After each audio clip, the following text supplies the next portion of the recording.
नहीं चलेगी, नहीं चलेगी, नहीं चलेगी, नहीं चलेगी, नहीं चलेगी, 4000 में दम नहीं, 4000 में दम नहीं। दीजिए ये डीपीएम का भी देखिए।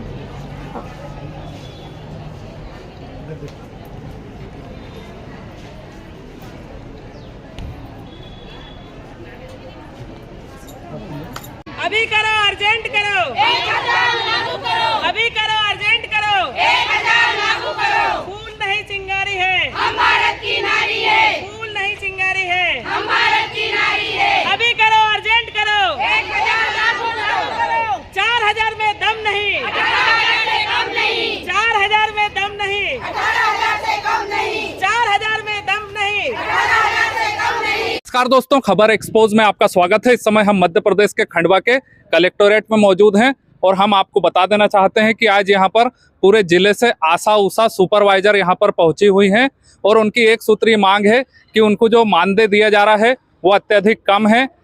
इस राशि में तत्काल बढ़ोतरी होना चाहिए। साथ ही जो मानदेय देने की जो तिथि है, हर माह तिथि के ऊपर एक निर्धारित समय पर नहीं मिल पाता है, जिससे वे आर्थिक संकट से गुजर रहे हैं। तो पूरे जिले से, खंडवा जिले के चारों विधानसभा क्षेत्रों से यहाँ पर आशा उषा दीदी पहुंची हुई हैं और अपनी आवाज को यहाँ पर उन्होंने बुलंद किया है और यहाँ पर झाड़ के नीचे बैठकर उन्होंने अपनी मांगों को लेकर चर्चा की। इसके बाद एक रैली निकालकर यहाँ खंडवा में कलेक्टोरेट में ज्ञापन सौंपा है। तो हम यहाँ पर जो आशा उषा दीदी जो यहाँ पर पहुंची हुई हैं, हम उनसे बात करेंगे, जानने की कोशिश करेंगे कि उनकी क्या समस्याएं हैं, उनके क्या मुद्दे हैं। तो खबर को पूरा देखने के लिए वीडियो के अंत तक बने रहें और चैनल पर पहली बार आए हैं तो चैनल को सब्सक्राइब कर दें और बेल आइकॉन का बटन दबा दें ताकि जनता से जुड़े हर मुद्दे की खबर आपको सबसे पहले मिल सके। हम आपको बता देना चाहेंगे, हम कैमरामैन से कहना चाहेंगे कि आप दिखाइए कि पूरे जिले की दीदियां कितनी बड़ी संख्या में यहाँ पर पहुंची हुई हैं। यहाँ से लेकर इधर पीछे तक पूरे जिले की ये सभी जो दीदियां हैं, ये ग्राउंड जीरो पे जाके आम जन के लिए काम करती हैं और जो इनको जो दायित्व दिए गए हैं शासन प्रशासन की ओर से, जो समय समय पे दायित्व दिए जाते हैं, तो उनका निर्वहन इनके द्वारा ग्राउंड जीरो पे किया जाता है। लेकिन जब इनके मानदेय देने की बारी आती है तो इन्हें मानदेय समय पर नहीं मिल पाता है और जो भी मानदेय मिलता है उसकी राशि भी काफी कम होती है। तो इसी को लेकर आशा उषा दीदियों में एक नाराजगी देखी जा रही है और इसी नाराजगी के चलते ये लोग यहाँ पर पहुंचे हुए हैं। तो हम कुछ दीदियों से बात करेंगे, जानने की कोशिश करेंगे कि उनका क्या कहना है। तो हम बात करते हैं। दीदी, क्या नाम है आपका?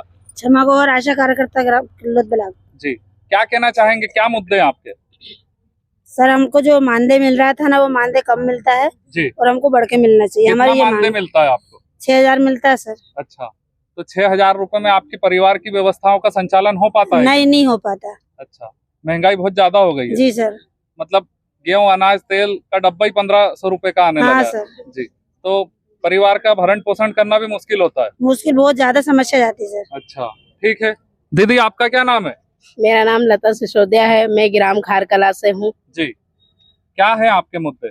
हमारे मुद्दे हैं, जो हमारी राशि बढ़ी हुई थी 1000 हर वर्ष में बढ़ाने के लिए बोला गया था, वो अभी तक नहीं बढ़ाई गई है।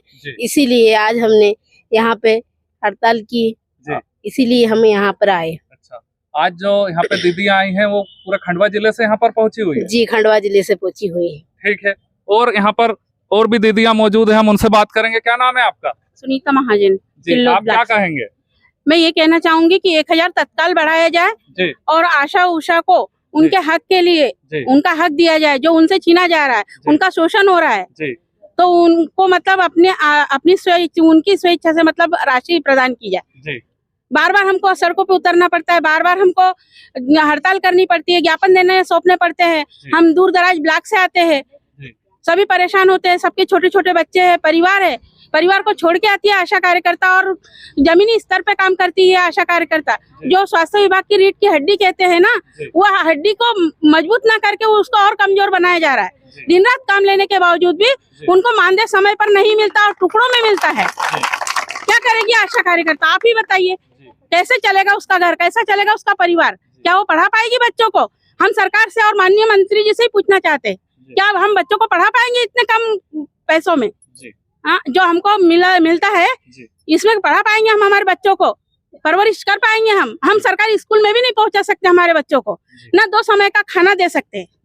आपके क्या दायित्व रहते हैं शासन प्रशासन द्वारा, आपसे किस तरह की सेवाएं ली जाती है, किस तरह से आप ग्राउंड जीरो पे काम करते हैं? हमारे यहाँ स्वास्थ्य विभाग में जमीनी स्तर से लेकर ORS मतलब पल्स पोलियो से लेकर मतलब हर काम करवाया जाता है आशा से। जी ठीक है, ठीक है। और एक दो दीदियों से बात कर लेते हैं। क्या नाम है आपका?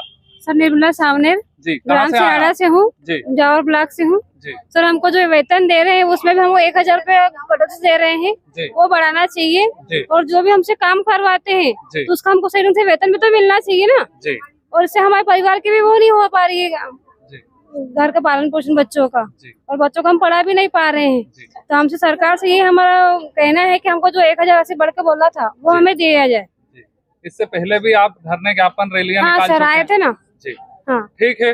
थैंक हम आपको बता देना चाहते हैं कि यहाँ पर जो दीदियां आई हुई हैं वे सुबह से यहाँ पर पहुंची हुई हैं, और आप देख सकते हैं कि कितनी बड़ी संख्या में दीदियां सुबह से यहाँ पर रैली धरना ज्ञापन के लिए यहाँ पर पहुंची थी, और कई दीदियां यहाँ पर पीछे बैठी हुई हैं, वहीं कई यहाँ पर सामने मौजूद हैं। हमारे साथ आशा उषा श्रमिक सहयोगिनी संगठन की जिला अध्यक्ष श्रीमती पुष्पा निमोले भी मौजूद हैं। हम उनसे बात करेंगे, जानने की कोशिश करेंगे उनका क्या कहना है। दीदी नमस्कार, क्या कहना चाहेंगे? जी भाई साहब, ये संगठन से लड़ते और इन बहनों के लड़ते लड़ते आज 10 साल हो गए हैं, और हमें NHM ने तो वास्तविक में कुछ भी नहीं दिया। कमलनाथ जी की सरकार आई थी जब भी हम लड़े थे, शिवराज जी की सरकार आई जब भी लड़े थे। तो मैं ये बोलना चाह रही हूँ कि कब तक हम भी किसी के घर की बेटी हैं, हम भी किसी के घर किसी की पत्नी है, किसी की माँ है, किसी की बहन है, कब तक ऐसे आके बार बार खंडवा में आते हैं और एक एक चीज एक एक बिंदु पे हम मांग करते हैं जब बड़ी मुश्किल से मिला जाता है। अब बताइए, हमारे 29 जुलाई 2023 को जो भूतपूर्व मुख्यमंत्री जी जिन्होंने हमारी महापंचायत बुलाई थी, उस महापंचायत में एक घोषणा करी थी कि आपको प्रतिवर्ष 1000 रुपए का मानदेय में वृद्धि होगी, जो कि इनको 1 अप्रैल 2024 से देना था। तो इन्होंने आज तक वो पैसे नहीं दिए। हम 3 बार भोपाल चले गए, 7 जुलाई को गए, अभी हम इसके 16 दिसंबर को काफी संख्या में गए। पूरे मैं तो 42 गाड़ी लेकर के गई थी, यहाँ मेरी बहनें 42 गाड़ी लेकर के 7 ब्लॉक से गए थे साहब।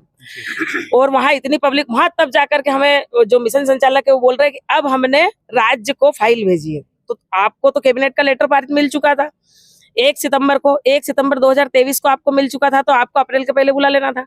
1 साल पूरा गया, हमारी मध्य प्रदेश की पूरी बहनों के 12,000 रुपए गए। अब अगर ये भी नहीं देते हैं तो ये कल अप्रैल फिर चालू हो रहा है जी। फिर 12, क्योंकि उनने तो क्या बोला था, प्रति वर्ष 1000 है ना, ये उनके कैबिनेट का लेटर पारित है, वो दिया नहीं। दूसरी बात हमारे तो आज हम इसी को लेकर के हमने आज और माननीय मुख्यमंत्री जी, जो नए मुख्यमंत्री जी है, उनके नाम यहाँ कलेक्टर महोदय के माध्यम से ज्ञापन सौंपा है। सभी बहनें आई मेरी खंडवा जिले की। अब इसके बाद में हमारी जो बहनें हैं, जो कि कई बहनें, भगवान न करे किसी का मेरा ये नजर जा रही है, कई बहनें ऐसी है कि विडो भी है, कई बहनें ऐसी अपना घर खुद चलाती है। तो सब अधिकारी कर्मचारी को 1 तारीख को वेतन मिलना चाहिए। हमें 5 तारीख तक क्या, पूरे महीने 2-2, 3-3 महीने नहीं मिलते। तो फिर ये इनका घर हम कैसा चलाएं? परिवार में बच्चे हैं, महिला है, सभी चीज लगती है। तो जो 6000 रुपए मिलते हैं ना, और जो इंसेंटिव बनता है इनको, हम मातृ मृत्यु दर और शिशु मृत्यु दर को कम करने के लिए काम करते हैं। हमारी बहन के पास कभी 12 बजे रात को फोन आता है कि वहाँ डिलीवरी आई है और आपको जाना है, तो 12 बजे रात को भी जाती है। तो जब 12 बजे रात को भी हमारे कार्यकर्ता से आप काम लेते हो, तो आप उनको समय पे मानदेय दिया जाए और एक मुश्त दिया जाए। अगर इंसेंटिव सहित मान लो किसी बहन के 10,000 बनते हैं, 8,000 बनते हैं, तो उनको एक मुश्त 1 तारीख में दिया जाए। ठीक है। मेरा आपसे सवाल है कि जो यहाँ पे जो जितनी आशा उषा सुपरवाइजर बहनें यहाँ पर पहुंची हुई हैं, तो कई इसमें वृद्ध भी हैं, कुछ रिटायरमेंट की भी स्थिति में है तो रिटायरमेंट के बाद शासन द्वारा इन्हें किसी तरह की कोई आर्थिक सहायता या पेंशन का प्रावधान है कि नहीं? हाँ, नहीं, पेंशन का प्रावधान तो आज तक इन्हें किया नहीं, क्योंकि हमें कर्मचारी मान नहीं रहे हैं, कार्यकर्ता मान रहे हैं। तो पहले क्या होता था, ये महापंचायत जो हुई ना माननीय शिवराज जी की, इनके पहले जो महापंचायत 29 जुलाई 2023 को हमने कराई थी, वो महापंचायत के पहले हमको NHM रिटायरमेंट पैसा कितना देती थी, मात्र 20,000 रुपए। फिर इन्होंने 80,000 बढ़ा के गए मामा जी ने। तो वो 1 सितंबर 2023 से जो बहनें रिटायर हो रही है, उन बहनों को 1 लाख रुपए मिल रहे हैं। ठीक है। इसके बाद कोई बहन को कोई पेंशन नहीं, कोई मानदेय नहीं, कोई रिटायर फंड नहीं, कहीं नहीं, दूसरा कुछ भी। तो ये 1 लाख रुपए क्या मायने रखते हैं? इससे क्या कर पाते होंगे आप लोग? कुछ भी नहीं कर पाते। हमने 5 लाख की डिमांड करी थी कि चलो इतना तो दो। फिर हमने ये बोला था, आप सुनिए मेरी एक बात और, मेरी जो बहनें हैं, जब हमने 21 में हड़ताल करी थी, तब NHM को 12 बजे रात को खुलवाया था हमने। और हमारे 5 जन का प्रदेश अध्यक्ष सहित जिसके साथ मैं भी थी, वहाँ 5 जन का टेलीविजन जो गया, वो टेलीविजन में हमने ये बोला कि सर हमको कर्मचारी क्यों नहीं बांधते, तो बोले नहीं आप कार्यकर्ता। तो मैंने कहा सर आप एक काम करिए ना, हम कार्यकर्ता है तो हमको संबल में पात्रता दीजिए, है ना। तो हमारी बहुत सारी बहनें जो पात्र है उन्हें प्रधानमंत्री आवास मिले, कोई की मौत मिट्टी का कुछ फायदा मिले संबल के माध्यम से, तो उन्होंने लेटर निकाल दिया था। अब आज मेरे यहाँ छेगांव माखन की बहनें भी है और 2-4 बहनें जिनका नाम सर लिस्ट में आ गया था कि इन्हें प्रधानमंत्री आवास में नाम दिए जाएंगे। तो वहाँ के जो, मैं अभी जिला पंचायत सीईओ से बात करूंगी, तो वहाँ के जो बहनें हैं हमारी, उनका नाम इन्होंने लिस्ट में आ गया, तो भी इन्होंने उनको प्रधानमंत्री आवास नहीं दे रहे सर।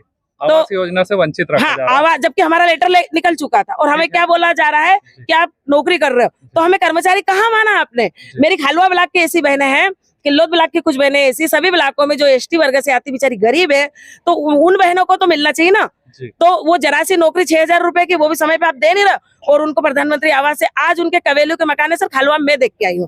तो मैं माननीय नए मुख्यमंत्री जी से, कलेक्टर महोदय के माध्यम से भी और मेरे विभाग से और आप मीडिया के माध्यम से ये निवेदन करना चाहती हूँ कि मेरी जो आशा कार्यकर्ता बहन, जो मेरी आशा सुपरवाइजर बहन अगर प्रधानमंत्री के पात्र है तो उन्हें जरूर दिया जाए सर। ठीक है, तो हम उम्मीद कर सकते हैं कि दीदी ने जो बात की है और जिस तरह की इनके द्वारा मांग की गई है, ये जिम्मेदारों तक जरूर पहुंचेगी और इनकी समस्याओं के निराकरण के संबंध में एक सार्थक पहल की जाएगी।